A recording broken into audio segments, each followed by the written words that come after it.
Celui qui aime devient humble. Ceux qui aiment ont, pour ainsi dire, mis de côté une partie de leur narcissisme. En fait, nous ne pouvons renoncer à rien, nous ne faisons que troquer une chose contre une autre, ce qui paraît être un renoncement est en réalité une substitution ou subrogation. Quand on m'attaque, je peux me défendre, mais devant les louanges, je suis sans défense. Rendre la vie supportable est le premier devoir du vivant.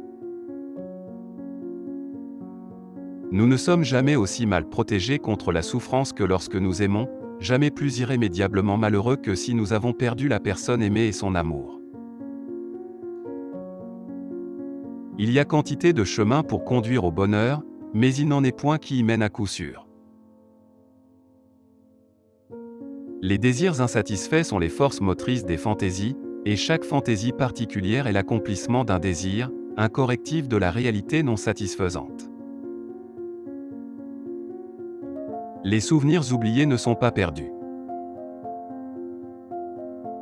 Chez la fille, il n'est pas de désir plus grand que celui de protection par le père. Après 30 ans passés à étudier la psychologie féminine, je n'ai toujours pas trouvé de réponse à la grande question, que veulent-elles au juste ? Au fond, personne ne croit à sa propre mort, et dans son inconscient, chacun est persuadé de son immortalité. Être normal, c'est aimer et travailler. Si tu veux pouvoir supporter la vie, sois prêt à accepter la mort. L'interprétation des rêves est la voie royale qui mène à la connaissance de l'inconscient dans la vie psychique. Au commencement des temps, les mots et la magie étaient une seule et même chose. La question du but de la vie humaine a été posée d'innombrables fois, elle n'a jamais encore reçu de réponse satisfaisante. Nous ne sommes jamais aussi mal protégés contre la souffrance que lorsque nous aimons.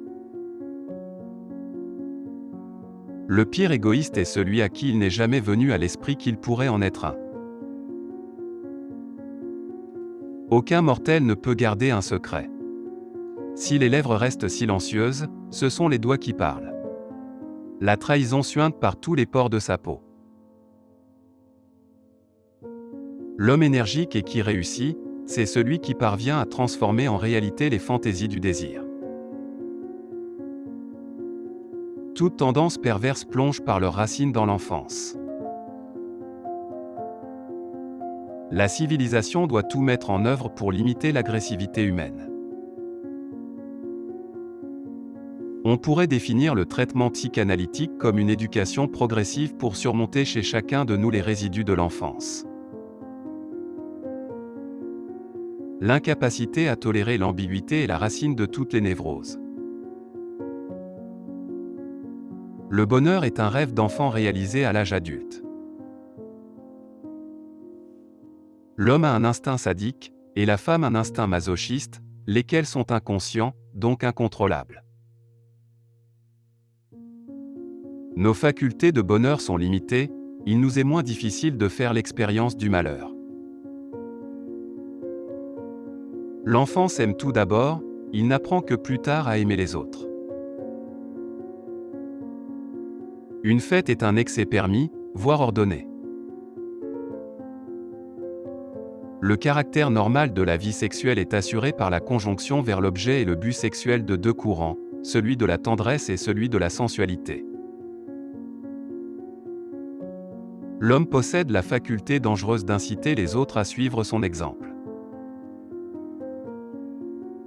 Certains actes en apparence non intentionnels sont en fait parfaitement motivés et déterminés par des raisons qui échappent à la conscience. On travaille avec tous au bonheur de tous. L'inconscient de l'être humain peut réagir à l'autre sans passer par le conscient. Le premier être humain à jeter une insulte, plutôt qu'une pierre est le fondateur de la civilisation. L'origine des névroses est à chercher dans des traumatismes apparus durant l'enfance. Celui qui n'a pas de sexe parle de sexe, un homme affamé parle de nourriture, une personne qui n'a pas d'argent parle d'argent, et nos oligarques et banquiers parlent de moralité. Le barbare, il faut bien l'avouer, n'a pas de peine à bien se porter, tandis que pour les civilisés, c'est là une lourde tâche. Notre conscience, loin d'être le juge implacable dont parlent les moralistes, est, par ses origines, de l'angoisse sociale, et rien de plus.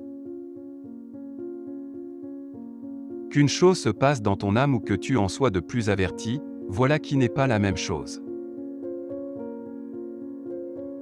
Par suite de cette hostilité primaire qui dresse les hommes les uns contre les autres, la société civilisée est constamment menacée de ruine.